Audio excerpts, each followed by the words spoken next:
Star campaign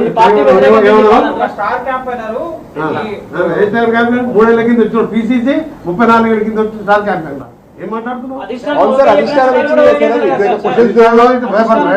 అసలు date fix చేసేటప్పుడు నా పార్లమెంట్ లో చెప్పాలన్నా వద్దా? మరి ఇవన్నీ మీరు 1% చాలా ఫస్ట్ పిచ్చి పిచ్చి మాటలు చెప్పి ఇట్లా పిచ్చి పిచ్చి డేట్లు నాకు తెలియకుండా డేట్లు డిసైడ్ చేసి వెధవ పనులు చేస్తే రేపు సోనియా గాంధీ రాహుల్ గాంధీ దగ్గర తెలుసుకుంటా నేను. ఏ కారణంతో వీళ్ళందరూ పంపిస్తారు అందరు పోతే పాత టీడీపీ పనులు తీసుకొని టికెట్లు ఇస్తే మొత్తం ఓడిపోతే పోయింది.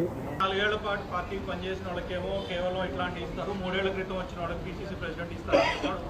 నేను మీకు మాట చెప్పనా, పోలీస్ డిపార్ట్మెంట్ తెలుసా? పోలీస్ డిపార్ట్మెంట్లో హోంగార్డ్ ఉంటాడు. 34 ఏళ్ళు పోలీస్ డిపార్ట్మెంట్లో కాకి డ్రెస్ వేసుకొని పనిచేసిన హోంగార్డే ఉంటాడు, కానిస్టేబుల్ కాలేడు.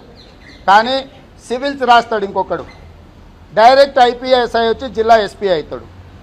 ఆ హోంగార్డు 35 ఏళ్ళ నుంచి ఎస్పీ ఆఫీస్ కాడ నేనే ఉన్నాను, నువ్వెట్లయితావు ఎస్పీవి, నువ్వు కుర్చీలో కూర్చోనిక లేదు, నేను పోయి ఆ కుర్చీలో కూర్చుంటా అంటే కూర్చొనిస్తారా? ఎవరి అర్హతను ఎవరి యొక్క పనితనాన్ని బట్టి హోదా కల్పిస్తారు.